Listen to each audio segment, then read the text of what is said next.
I was reminded by one of my neighbors who's here for an agenda item that I don't think we're going to actually be able to do this agenda item later on, so I just wanted folks to know, so if you're waiting for it, to not wait.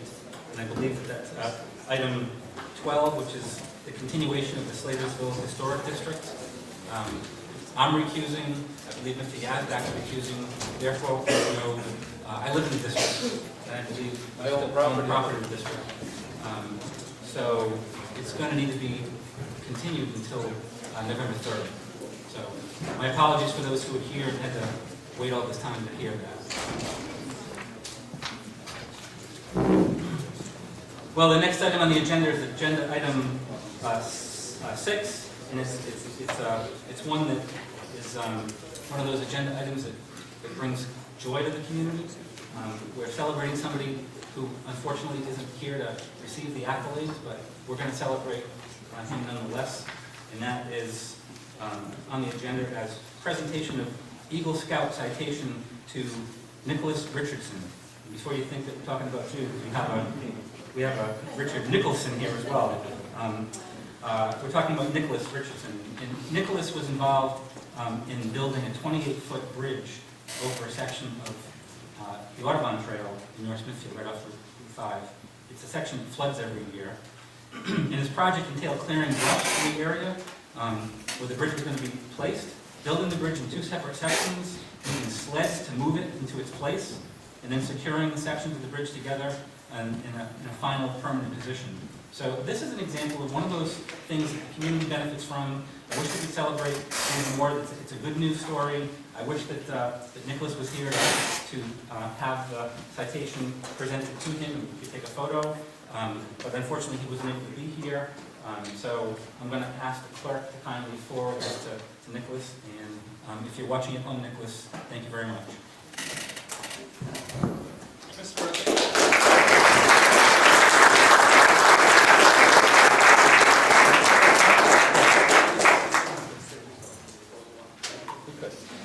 Good suggestion. Councilor Zelensky was suggesting that maybe we could schedule something on either the 3rd or the 17th.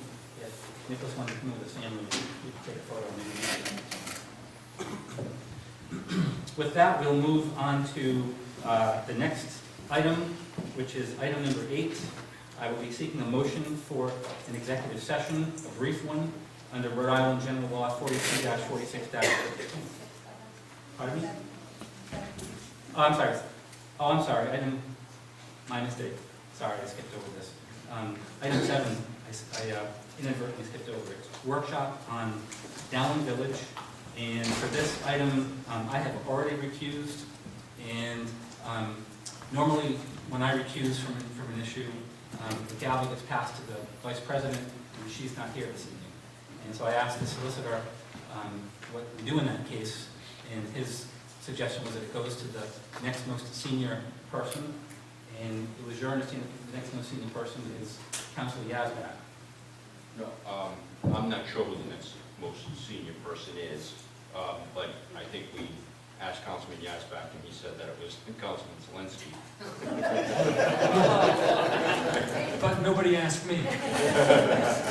So whatever you guys decide, I'm going to step aside. No, let's have some discussion, Mr. Yazdak. You're the senior member, that's Robert's rules. If I remember right, Mr. Yazdak, you were elected 2 councils before I was. That would make you the most senior.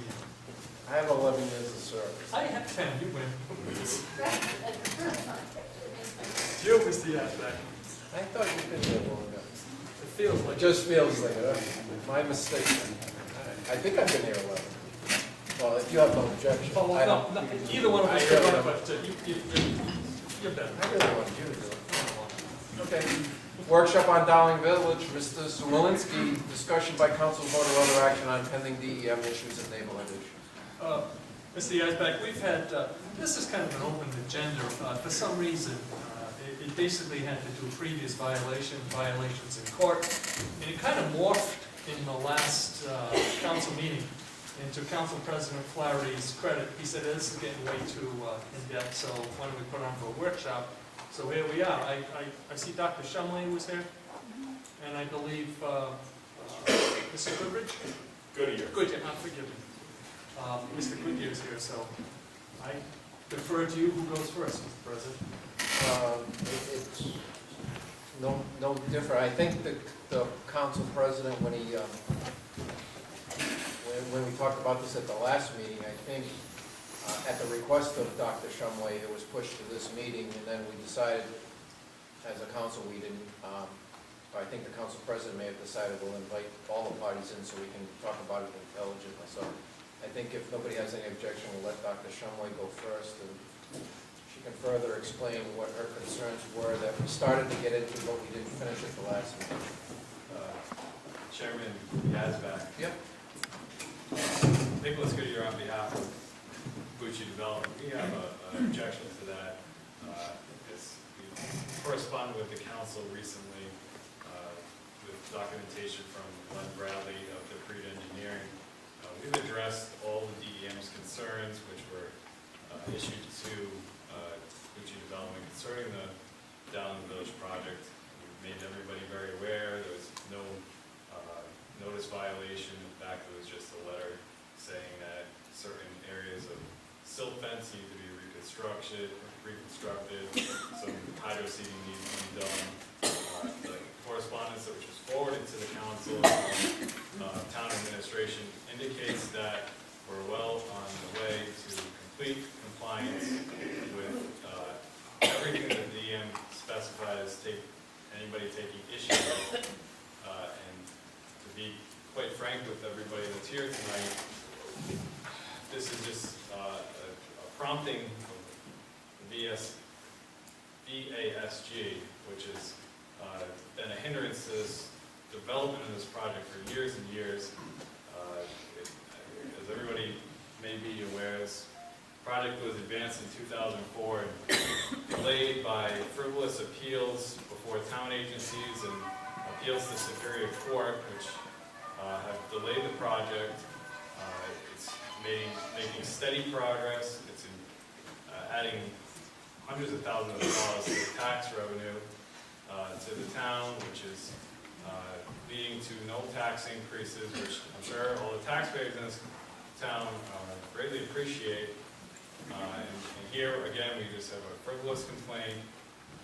The interjection to state agencies has been dealt with accordingly by the project engineer, who's available to answer any specific questions that the town administration has. And we're here in that as a courtesy only to this town council, who technically, as indicated by other town administrators, doesn't even have authority here to review any actual matters that have been taken issue with the DEM permits of the state. Can I interrupt? Sure. Your opposition and your objection is noted for the record. I'll ask the solicitor. The reason it's on the agenda is because the discussion points, as I remember, at the last meeting were the fact that, yes, DEM has authority on a lot of this stuff, but also that the town could have some authority also over it. And I think that's why the council president, who heard the matter at the last meeting, suggested that it be brought forth tonight. We could understand what the concerns were, we could talk in detail, we could get a response from the people at Dowling Village as well. And maybe the response is that it's the Rhode Island DEM and that's it, but why can't we talk about it tonight? Is Mr. Goodyear's objections founded? What's your advice for this council going forward? Sure. I agree with you in the sense that, well, DEM issues are clearly DEM issues, and I agree that we have no jurisdiction on those types of issues. But I think the council can get a report on it, can get an understanding of it, see if they were addressed. But what they do have jurisdiction on is possible violations to the master plan, the recorded plan, and public safety issues could be addressed by this council. So, I mean, my recommendation is let them do their presentation, see if that the council is happy with their response, and then... Well, I'd like to hear from Valley Alliance, because Dr. Shumway is the one that brought it up, so I'd like to at least educate people here so that we all have the same information, and then Dowling can respond. Would that be out of order? would not be out of order, but if the issue is DEM issues, and that's how you want to go forward, let them address the DEM issue. When we come to an issue and it's solely under the auspices of the DEM, please notify us. And I'll ask the people from Valley Alliance, when the solicitor mentions that it's from that's something that deals with Department of Environmental Management or the Rhode Island Fire Marshal's Office, if it's talking about blasting, that we stop the discussion, we only talk about things that are pertinent in front of this council, and that this council has authority to do so, if I may. Mr. Chairman, if I could interject for 1 brief minute. There have been complaints lodged with your town administrators pertaining to these issues that these people are going to bring up, who have no certifications or accreditations to comment on anything that they're talking about right now. The town has shut it down and issued that they're going to deny the complaint. That's been done already. They have another complaint into Bob Benoit and Robert Erickson's office right now, which is pending. There's nothing before this council, and it's a complete waste of town resources to even endeavor in this. This is just, they go from party to party, raise complaints that are completely frivolous, trying to get an ear to listen to it, and it's quite apparent here, maybe it's because of the season, that they have an ear. So if it's your pleasure to go into this endeavor and let these people rant and rave about nonsense, essentially, then that's where we're at. So we can comment, we can go through our response to DEM, the authority that has jurisdiction, or we can just sit here and listen to this. It's for what it's worth, which is basically nothing. If you would allow me to rant and rave on behalf of Valley Alliance for a moment. Councilor Zawinski has the floor. Mr. Goodyear, I don't think that the concerns being voiced here are frivolous. This town is currently negotiating with the city of Woonsocket to provide water to the city of Woonsocket. We have been doing that. We're also trying to negotiate a wastewater treatment plan with them as well. I don't consider it frivolous. You voted for this project 5 times during our planning. Mr. Goodyear, you have the Mr. floor. Goodyear, let me correct you like I corrected your boss, Mike Kelly. You can't vote 5 times for a project. It was master plan. It was voted on once because you cannot deny master plans. During that phase, if you're going to be an attorney, get your facts correct, please. Now, one of the things you must understand is during a master plan, you can't vote no. However, you can make several suggestions on how to make a plan. It's opening dialogue, and I'm sure you're aware of that. So please don't spout the mantra of Mike Kelly, because I personally did not vote 5 times for that. Master plan only. And if you want to read the transcript, what there are reams and reams of paper of, you will see that I tried to protect this town from what was being proposed. Now, the Valley Alliance has questions. I'd also like to say that we also, as the town, because this town approved the master plan, we have joint jurisdiction over there. I think the solicitor said it well. We have public safety issues. You have master plan approval, final plan approval. And all those things may or may not have been met. I don't act as a planning board member. I act as the council member. But let me finish. Sure. You trust me. I'll be happy to hear what you have to say. But in the end, sitting up here, when we have ongoing zoning issues and promises and potentially, it's not been heard out yet. I want to hear what the Valley Alliance has to say. Potential threats to the ecosystem. As a council member who drinks water, I want to hear this. So now, I can understand your concerns with the ecosystem. However, I'm going to suggest to you that you have town administrators that haven't issued any type of notice violations or any type of violations because the concerns that you're going to hear are unmerited. And there's mechanisms in place in the town ordinances to allow people to levy complaints and for them to be responded to by the person who's a respondent to the complaints. And that's why now they've run out, they've exhausted all their administrative remedies, and they're here before you to hear this. And you're not qualified as a council to hear these concerns because there's agencies that are in place at the state level and within the town. You also have a peer review engineer that reviews everything at Bucci Development's cost. They're running up and reviewing everything. There's levels of review that takes place every time anything's done out on the site. So we're here, there's been no record of a violation, no nothing. That's why it's a complete waste of resources to let these people talk. If it's your prerogative, that's your prerogative, but Mr. Goodyear, it is our prerogative because they were told at the last meeting that they would have a opportunity to discuss it tonight. I don't want to deny them that opportunity. If we get into an area and you object as DEM or some other agency has jurisdiction over it, let it be known of your objection. We'll pass it by the solicitor, who's already said we're going to deal with just town issues, and we'll go forward from there. sounds great. We'll stay with that. Is that cool? Well, wait a minute. You can hear DEM issues. What I'm saying is you have no jurisdiction over Correct. I understand. it. Okay. Thank you. But let us know when we have no jurisdiction, because we'll just take the comment and we'll move to the next one.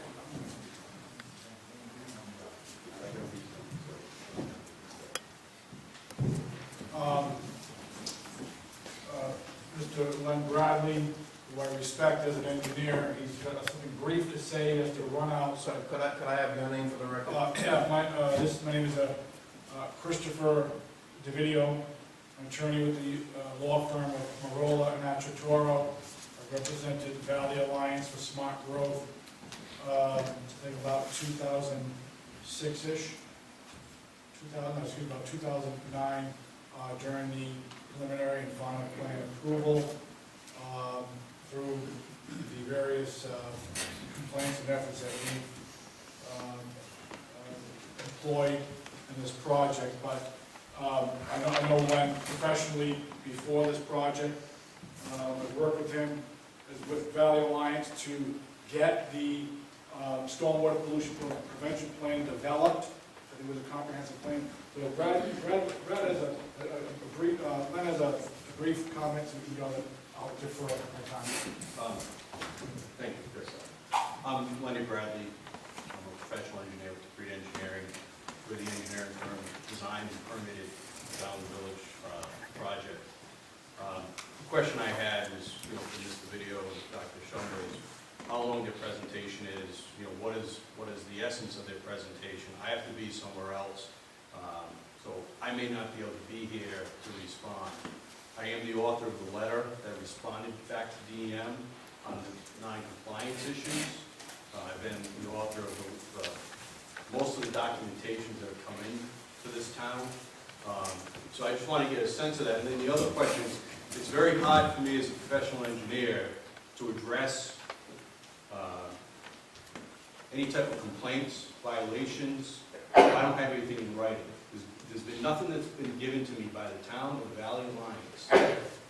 I get stuff from DEM and I address it. So I just want to understand what the nature is so that I can try to do my best to answer Mr. DeVideo, Attorney DeVideo's questions and Dr. Conway's questions. I don't know if they got an hour presentation, 2-hour presentation. I'll have to leave if that's the case. Well, I think I can try to be brief. I believe you received a copy of the complaint that was issued on September 25th. I believe you received some hard copies and also with the town Dropbox, September 25th, 2014. The basis for this complaint is derived under the subdivision, land development subdivision regulations, Article 8-1A and B. And just briefly, what it says, that any person, a firm, corporation, association who fails or refuses to adhere to all other terms and conditions of any subdivision of land and development plan that has been approved by the planning board or the administrative officer shall be in violation of these regulations. So, in this case, a final plan approval was approved by the planning board for Dowling Village.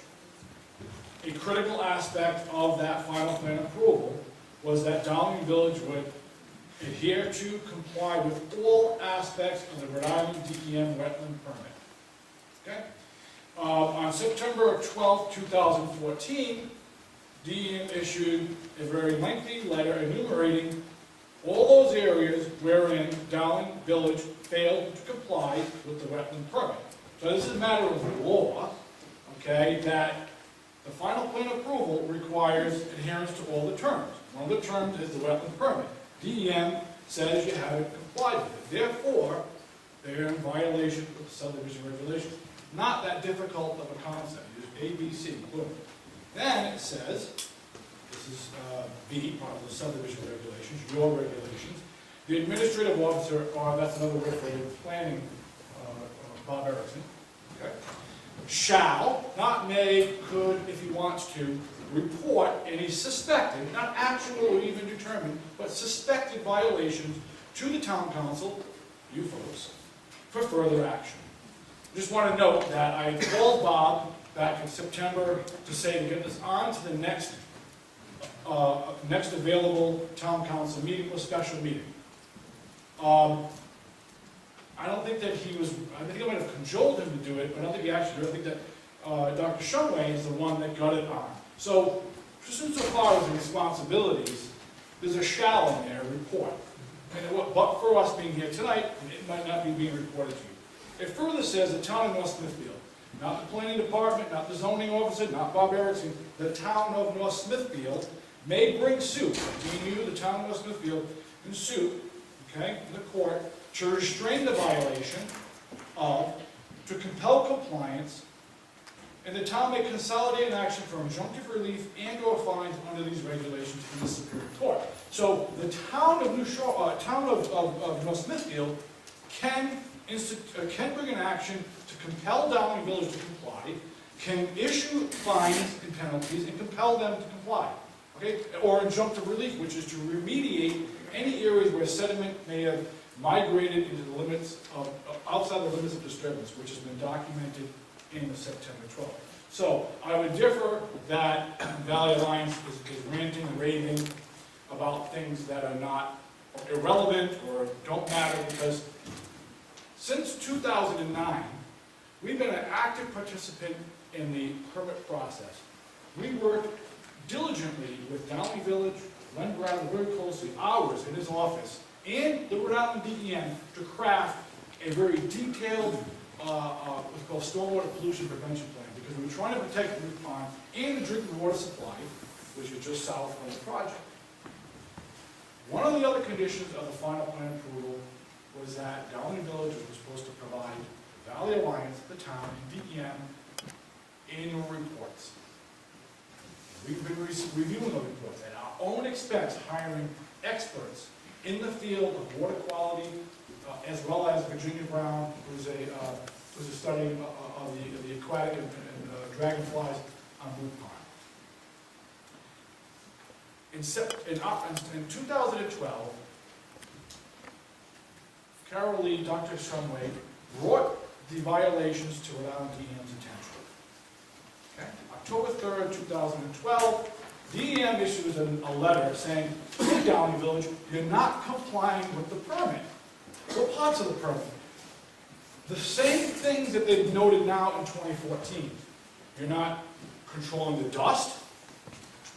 You're not controlling the proper sediment barriers around your pile of stockpiles. You're not controlling the areas where trucks are running on and off the construction sites.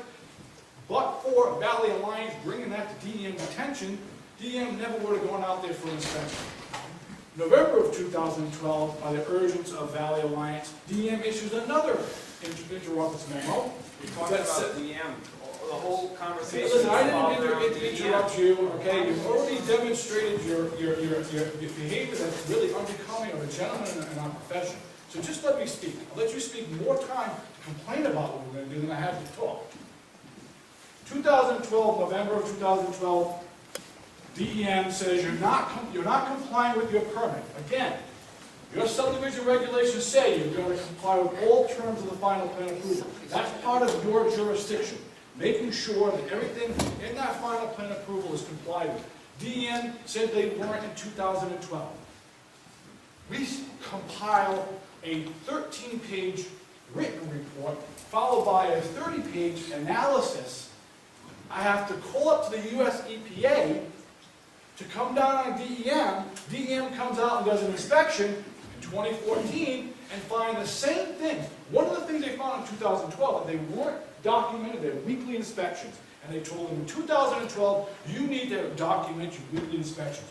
Guess what happened in 2014? And it says, all these problems might not have happened had you been documenting your weekly inspections. They didn't do it. Okay? Now, this is critically important. Critically important because this is your town. You're responsible, I would hope, or would like to protect your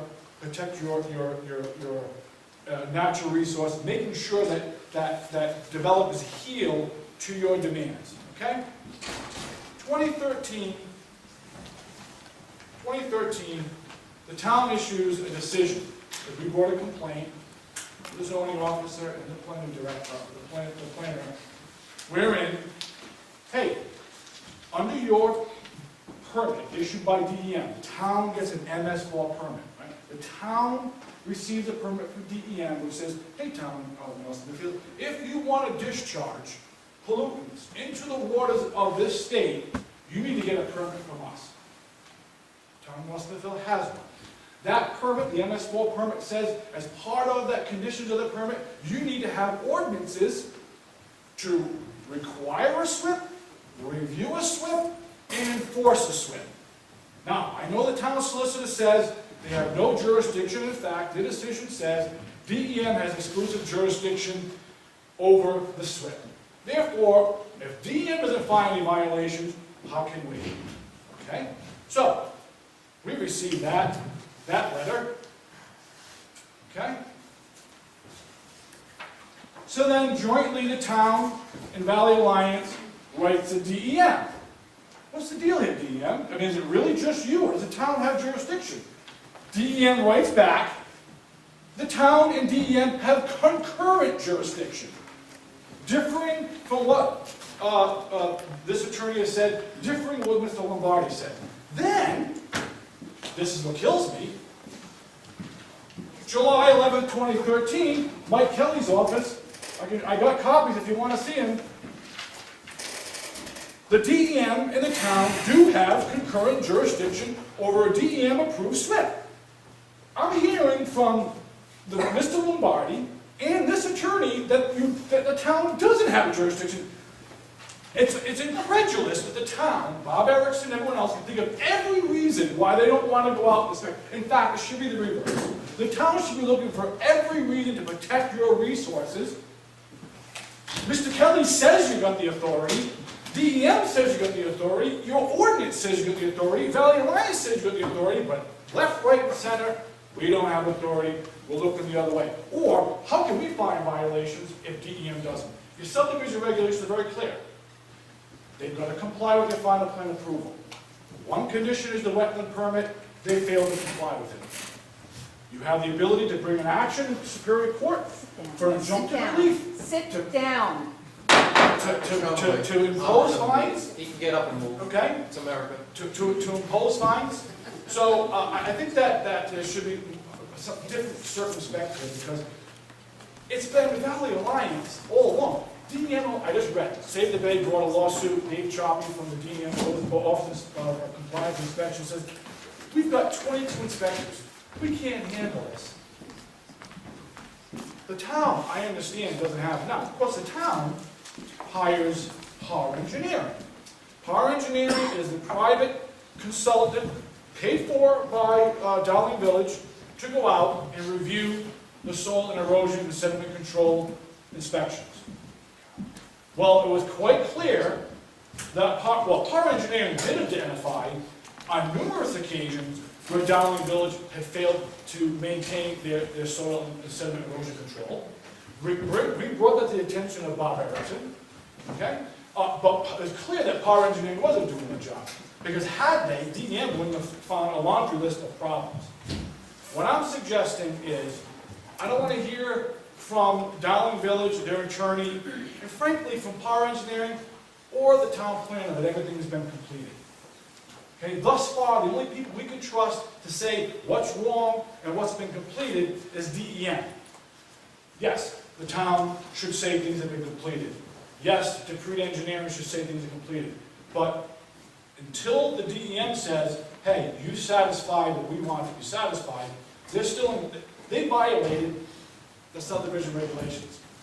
You can cause them to be fined, because they've already done it before, in 2014. They've done it from 2012 to 2014. What more? It's not like one little snapshot in time. That's the problem. And, listen, they're giving good jobs, it's good for the community. Contaminating the Booth Pond, by the way, the town and the land trust own land adjacent to this construction site. More reason why the town should be concerned what is occurring at that project site. In one of their responses to the DEM letter that said the reason why there was dust, our watering truck happened to not be there that day. Well, guess what? Stop crushing stone. Really? Is that the real reason why? No. In 2012, they notified the site that you were having dust problems then. Now, I know there's other people that might be speaking tonight, neighbors, who have had some problems here. DEM had to go out, who live in Woonsocket. I'm confident that you're concerned about our neighbors in Woonsocket, even though there's maybe not necessarily residents in Woonsocket. Don't be fooled that well, maybe I did rant a little bit. Maybe I did rave a little bit. But I think that what we have is substantive issues of law and Dr. Shuffle would like us to conclude our comment. Thank you.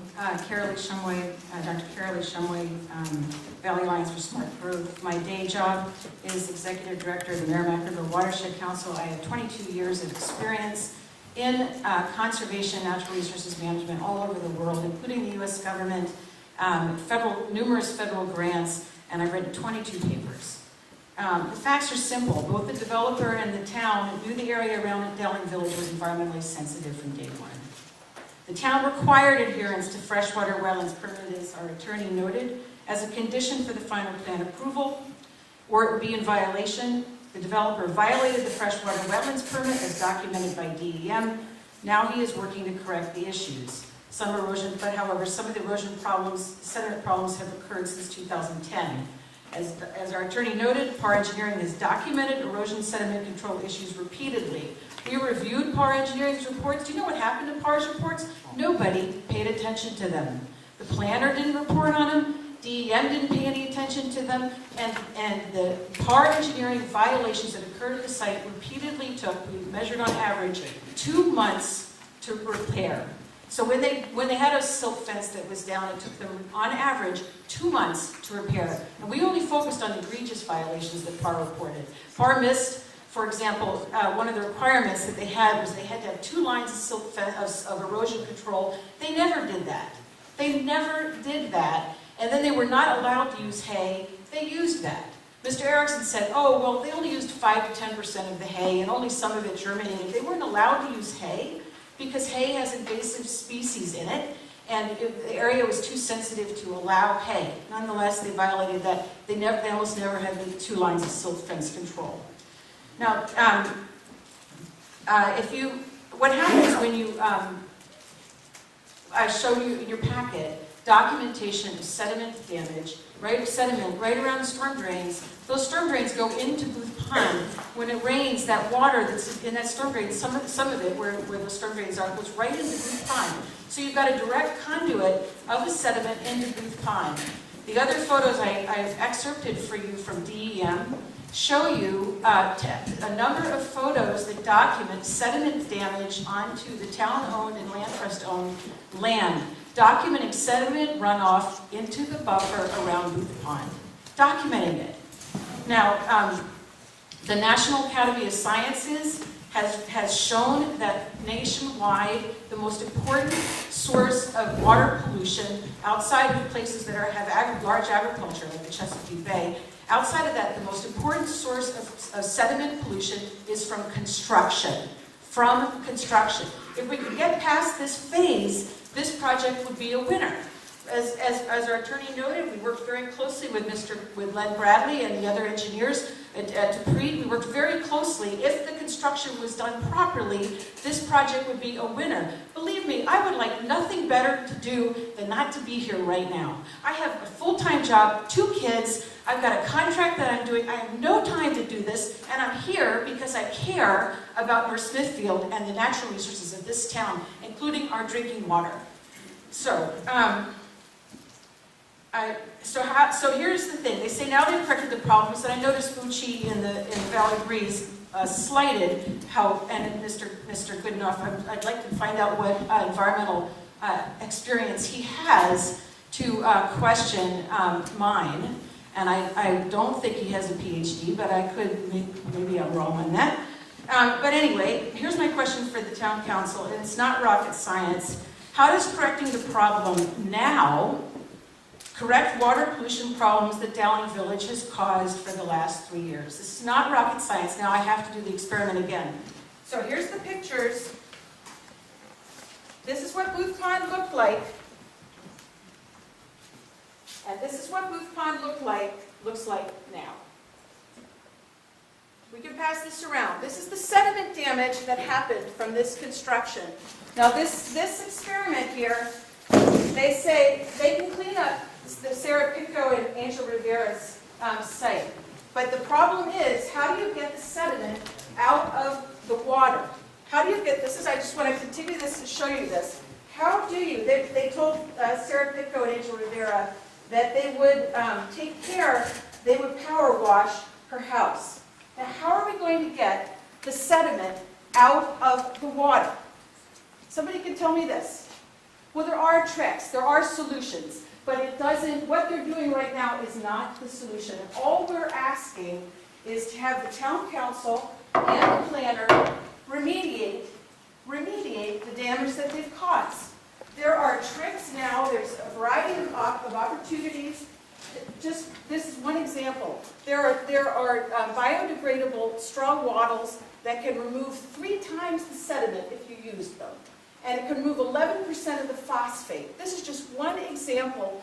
What I would love to see the town do is have the developer pay for hiring Horsley Witten, who helped the town so much in the first place, figure out a plan to remediate Booth Pond right now so that it's fixed, because we've already, the other thing I need to note is, and I know a lot of people don't care, but it's the drinking water and the dragonflies.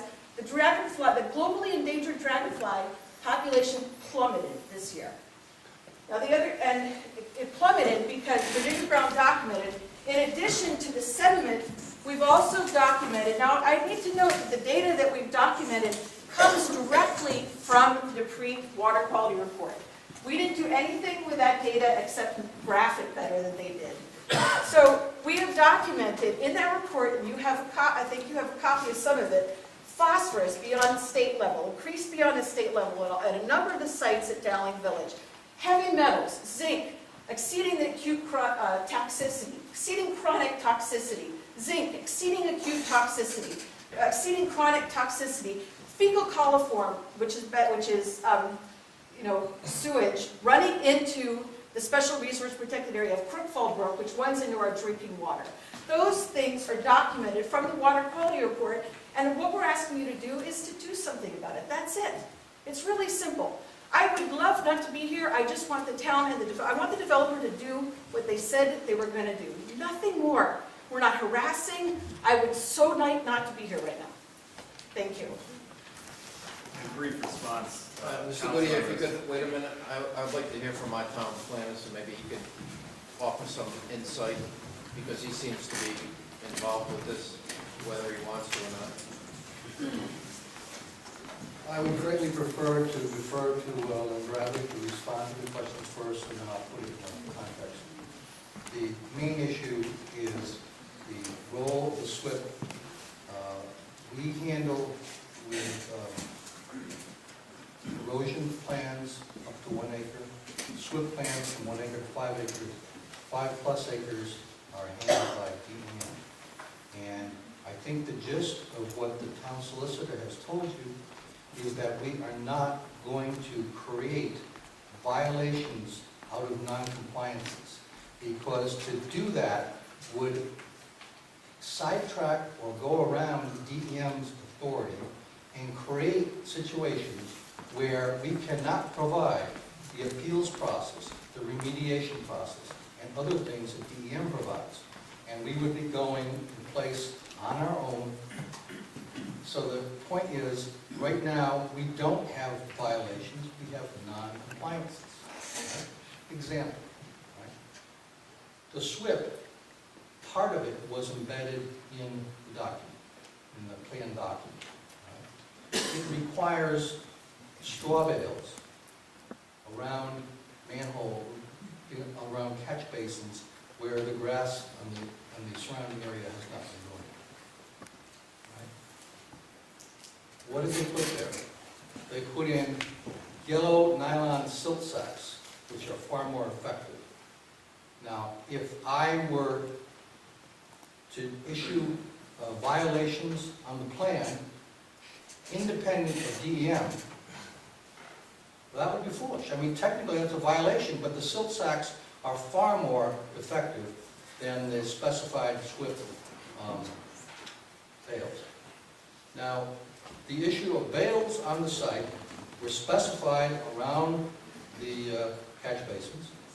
What we found on the site was something called construction hay, which is essentially straw with a relatively few non-digestible plant-related, and it has no value as hay. Wright Farm gets thousands of bales of hay from Canada every year, and the birds that eat from that hay can then fly anywhere in town and drop whatever invasive species they might have. So it's not like this is a controlled, closed system. And this is why DEM, in its jurisdiction, makes decisions about what should be a non-compliance and when it should become a violation. And now I'd like to defer to that. Actually, Mr. Bradley had to leave to go to a prior engagement. I think where, if you don't have any specific questions, it appears you didn't relate it to the environmental issues that are being handled with the DEM. It's quite clear if there are no violations, town level or state level, with a letter of non-compliance, and voluntarily, Bucci Development is handled and responded to every matter enumerated, which is why I tried to emphasize we shouldn't even let the BSAG go into this monologue that they went into, because all those complaints have been levied with the appropriate town administrators who I identified that they're nonsensical.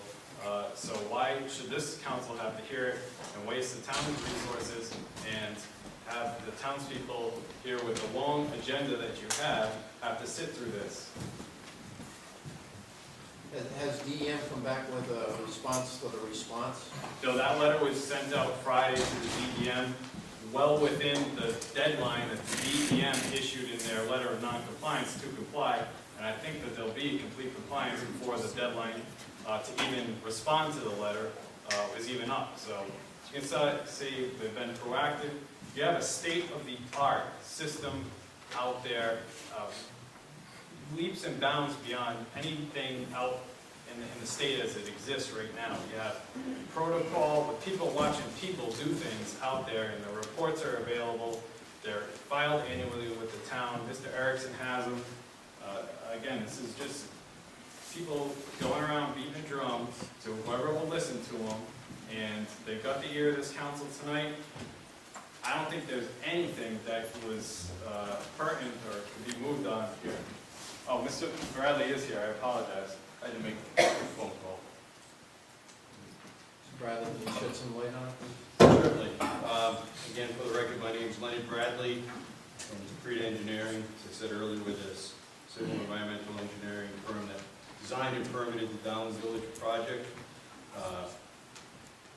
Mr. Zelinski, Councilor Zelinski, I've been before you for How many years left? since its inception. So We had black hair, didn't we? excuse me. We had black hair. Yes, and a little more of it. So, as Attorney Goody has stated, as I was walking back in, we did complete a very detailed and thorough response to DEM on all the issues they've raised. I've met with DEM in their office a couple times on a lot of the issues. I don't know if I know I emailed copies of my response and photos documenting the corrective action that's been taken to DEM, to the EPA, to the town. I presume that you've all seen that. It's a pretty lengthy response. I plan on meeting DEM out there to walk through all the issues. But, you know, what I'd like to tell the town, and specifically the council, is that this is one of the largest construction projects going on in the state. It's really, from an economic standpoint, I'm going to put my economic hat on, even though I'm just an engineer. I mean, it's the only construction project going on that was going on during the down economy. You know, it was creating jobs and such. So, you know, that's kind of a testament to everyone that worked on this job, on the town side, on the state side, with the Valley Alliance, with the Lucia Development. So, you know, from the beginning, when construction started, we were very aware of the sensitive nature of the project. We worked very closely with Dr. Shumway and her fellow members of the Valley Alliance to make sure that they were satisfied with all the measures that were being put in place. And we worked very closely with DEM and the planning board as well. So, you know, what I can tell you is that, you know, I've been practicing civil environmental engineering for over 25 years. And this project,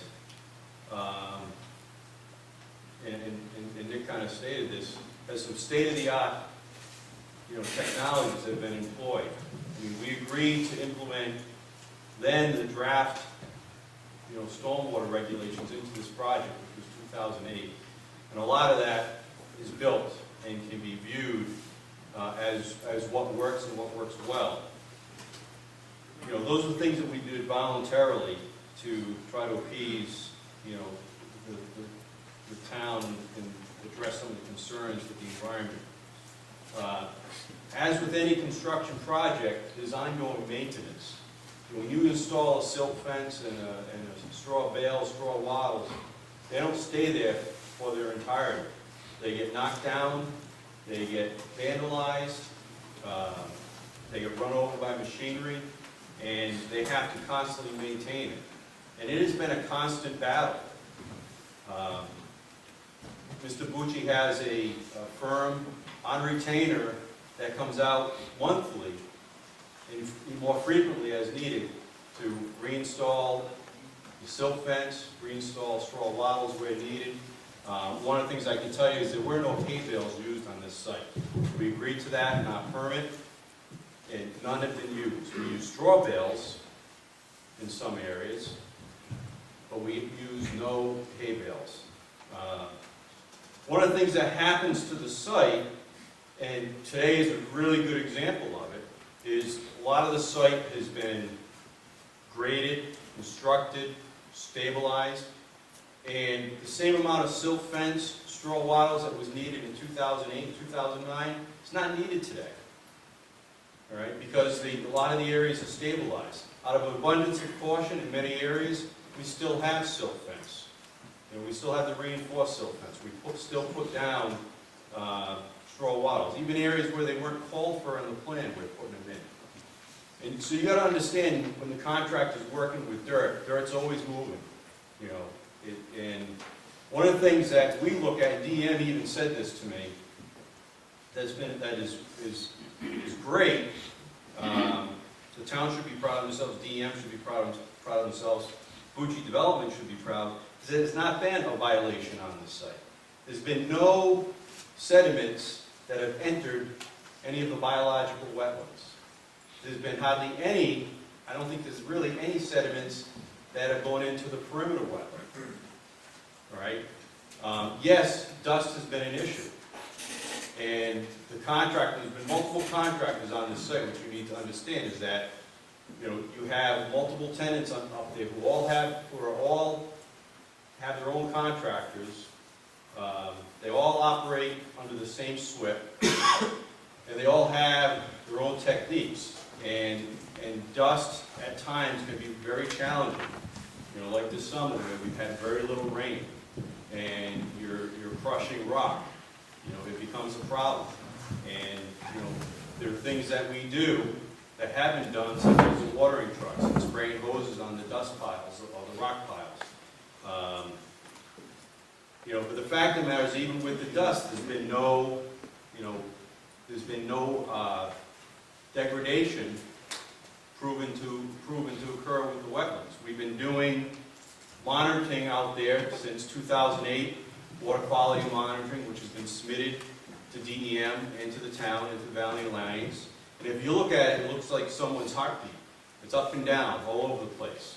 And that is going to happen because it depends on what's happening with the environment. Whether you're having a drought, what's your temperature. You know, Booth Pond dries up, all right? So you've got to wonder what happens to the hardness of Booth Pond when it's drying up. You know, what's the temperature? All those things dictate what happens to your water quality. And if you look at the water quality numbers, some of the highest numbers, you know, eking either above or right around the state threshold, happened before construction.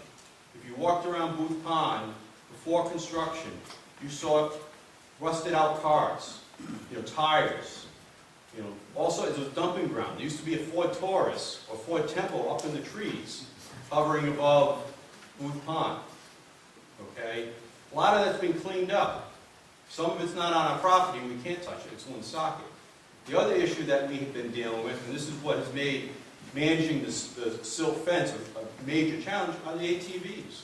I mean, the town owns a piece of property back there. You know you have a problem with ATVs. Well, they trespass onto my client's property. And in order to do that, they go through the silt fence. They knock it over. You can see the tire tracks out there, still today. So every time the ATV knocks over the silt fence, and if the contractor doesn't see it for a few days, you know, we've got to fix it. Now, granted, the contractor was not keeping his daily inspections on site. I mean, I know they were given to us today. We have them all. But what I can tell you in the state of Rhode Island, and I've said this to DEM, is a lot of the contractors are still learning. The stormwater policy is brand new. I mean, it's 4 years old, which in the grand scheme of things is not that old. And a lot of them are still learning. So they may not be used to taking records every single day. But we've explained it to them. They understand the importance of it. And they are keeping up with it now. If you go out there today, I walked the site today.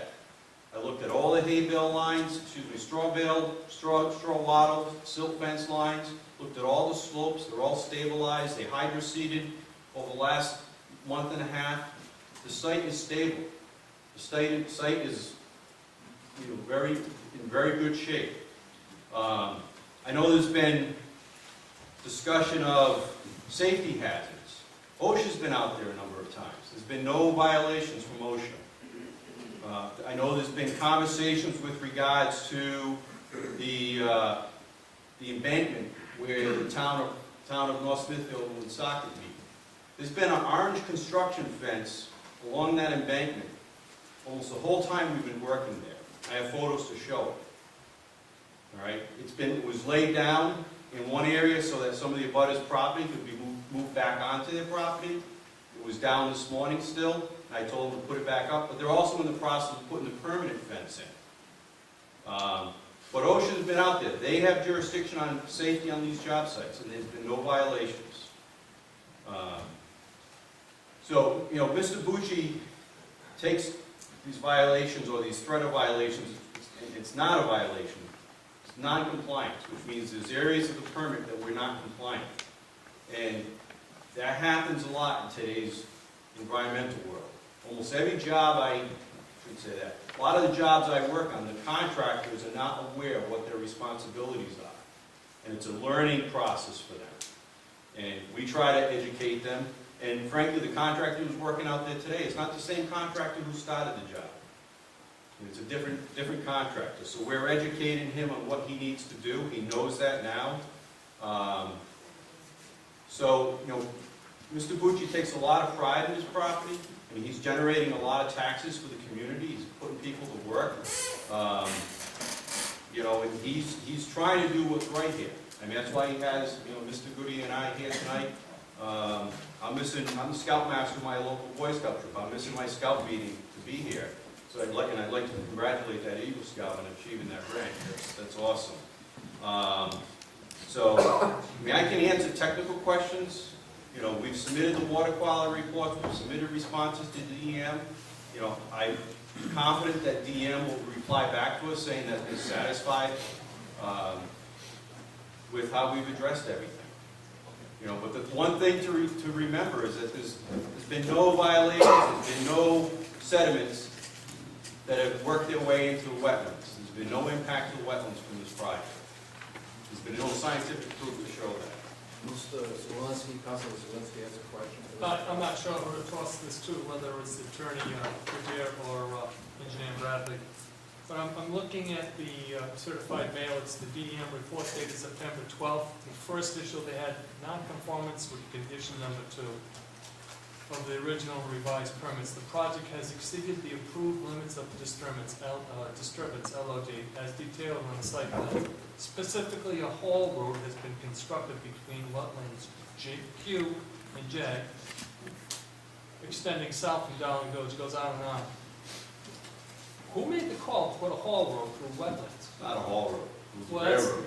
Is there a railroad? So That was that's They weren't 100% accurate in what was there. I'm sure you recall the old railroad that ran through the site, and if you looked at the plans, we had water quality basins just south of the north entrance, and there was one just north of what I call Retail West, which is right near the Firestone, and the railroad ran right through there. And in order to build those areas, we had to work in that area.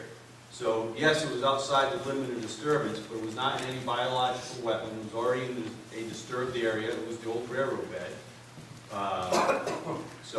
That's why, I mean, they raised the issue, but there's no violation. We can go outside the limit of work. We have a verified wetland edge. As long as it's not going into the wetlands, as long as we're not impacting the wetlands, and in this area, it was already a disturbed area.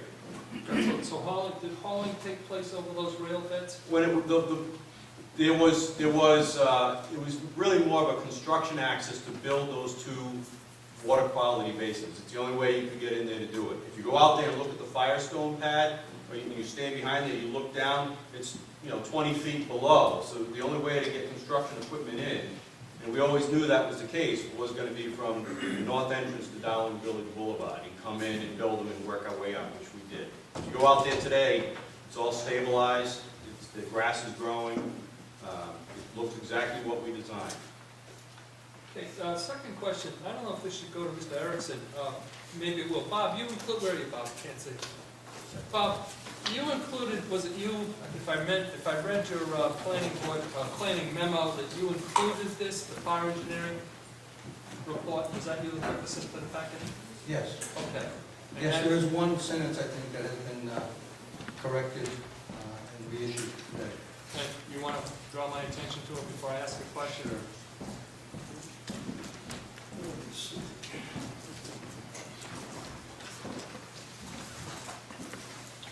Page 1 near the bottom should read, the current gravel stockpiles at this area have not been static for a long period. Yeah, it's a typo. I understood that. So this is dated October 3rd. It's roughly 17 days later. And when I look at these pictures from Fire Corporation that's doing the review, basically one of the big concerns of neighbors in Valley Alliance and of me is dust and sediment control. The pictures pretty much verify what the narrative says up front. You look at these pictures, it looks like it's about ready to rain. You look at the sky, it looks like it's about ready to rain at any moment. Part of their engineering review, they say weather, cloudy and overcast. And yet Power Engineering goes in to say that they did not really, I'm going to paraphrase, they did not see much dust in the development. Now, shame on me. If I had known, I would have gone to the National Weather Bureau and seen if it rained that day or not. Regardless, the humidity had to be high and that had to keep them. I'm looking at some of the construction sites. It looks wet. So did rain play any, on October 3rd, did it rain there? I don't remember whether it rained that day, but there's no question that rain played a major part in dust control in the past month. Let me point out that because Dr. Shumway has called in EPA to get on DEM's inspection case. This site, even though it was 2 years ahead in terms of design and meeting the current standards instead of the previous standard for SWIPs and wetlands, it has received extraordinary oversight, more so than any other project, simply because people have called attention to it. Now, I want to point out that what PAR does is document construction that it was done in the right place, the right depth, with the right compaction, all those things, so that the plan, the construction plan, was followed. This was done in the Great Depression and the Great Recession, okay? And as a result, that could have gone bankrupt at any time, and the town would have been left with something on tax, purchased on tax or acquired on tax sale, or back taxes. And without that inspection, we would not know anything about what was in there. DEM doesn't do that. PAR is hired primarily to do that kind of inspection. They also keep track of injuries, they also keep track of construction practices, and therefore they would look at general construction practices for settlement. And they have called a number of times. We sent our reports to DEM. They told us not to send them anymore. They didn't want them because they didn't have room in their files. So that connection of bringing DEM in to do what they are meant to do, giving them heads up on what needed to be done, was rejected by DEM. They have an exclusivity in their process that keeps the town out. We had absolutely no seat at the table in the design of the SWIP, in the design of the water testing, because that was a DEM process. Right? So we're asking, at this point, I've sent you the non-compliance letter as requested. If you would like to turn that on your own, as a town council, and that's your authority, into violations and send it to Superior Court, then you're welcome to. Against my advice and against the town solicitor's advice, because there is a process, and the process is, in fact, being followed. DEM has given this place extraordinary oversight. It's not ideally what you would want, but it's better than most other places are getting. Now, I will, Counselor, but I'm going to allocate about 10 minutes to this process. Mr. Swords, this is not a public hearing. I know you probably look like you want to talk, but we're just taking on the people involved here tonight. We're not taking public comment. That's the chair's prerogative, and that's what I'm going to hold to. I can't speak as the chairman of the Conservation Commission? No, you can't. We're just going to let it go at this. We've got 10 minutes left. We're going to wrap it up. Councilor Swords. Thank you, Mr. Erickson. Mr. Erickson, would it be fair to say that you were involved in being concurrent in jurisdiction review over there as it concerns the planning board final approval? Is it as the town planner, have you been involved in reviewing all the stipulations for the planning board final approval? yes, Okay. I wrote part of the final. Yeah, I believe that there's 25 of them stipulations that was passed. Yes, number 11 is the most important. November 11th, okay, and you have been on top of all these, pretty much? To the extent that they are required for the planner to do as opposed to DEM, Yes, yes, yeah, because it's part of our final approval. yes. I've heard PhDs and we've had reports about zinc and E. coli and phosphorus. And you know what? That's beyond my pay rate. I leave that to the experts to talk about that. But I have to tell you something, and it's been bugging me for years. And Madam Administrator, I think you're involved in this. Here's a simple example of what really doesn't transpire over there. There is a historic mile marker that was supposed to be protected 8 years ago. It hasn't been. Madam Administrator, you talked about your son Dalton saying, Mom, when is this going to be protected? when it's something like that, that's right on the main highway, what else are we missing? That's all I'm just gonna say, Madam Administrator, could you ask the planner to address that so it's Len knows that. protected? It's on an item, Yeah, if I may, Councilman Zelinski. That was relocated per the approval of the planning board. We came up with a plan to relocate it and turn it and plant it, and it's in the island there, right in front of the CVS. That was exactly per the planning board approval. Oh, I'm sorry, can I tell you that I drive by there at least 4 times a week? And that's just hanging out there, separated by a 6-inch curb, and That's what was proposed. It went through the State Historic Commission, and that's what they approved, and that's what this town approved. We did exactly, you know, we worked with the town and the state. I mean, it's in the state right away. It's DOT's jurisdiction. We worked with all the proper parties and came up with a plan that they wanted to see it turn so it was pointing in the right direction, because it was in the wrong direction before. And they wanted to see it, you know, more prevalent so people could see from the road. And we did exactly what was approved. then I'm going to retract what I said. I don't want to spend a lot of time on that. I just think that that's hanging out there, just waiting to get run over by a car. Anyway, if you met what was required, I appreciate that. I just don't think it's safe. And I do not want to take away from what the Thank You Valley Alliance, wherever you are out there. Thank you for watching our water system. Let's just hang on. I think we need to wrap this up. Yep. With all due respect. And if there's a written report from the Conservation Commission, Mr. Swartz, please forward it to the town clerk. And we'll go with it. Is there any counselor here that would like to make a motion to bring this matter any further, i.e. Superior Court or anywhere else at this point in time? Or have we had enough? Or do you want to table it preferably to sometime after December 1st?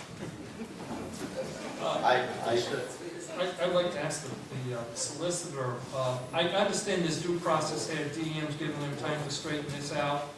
I don't know when the drop dead date is on that DEM order, but hopefully the town will start to be co-jurisdictional in this and looking at things for other potential violations. But, Mr. Lombardi.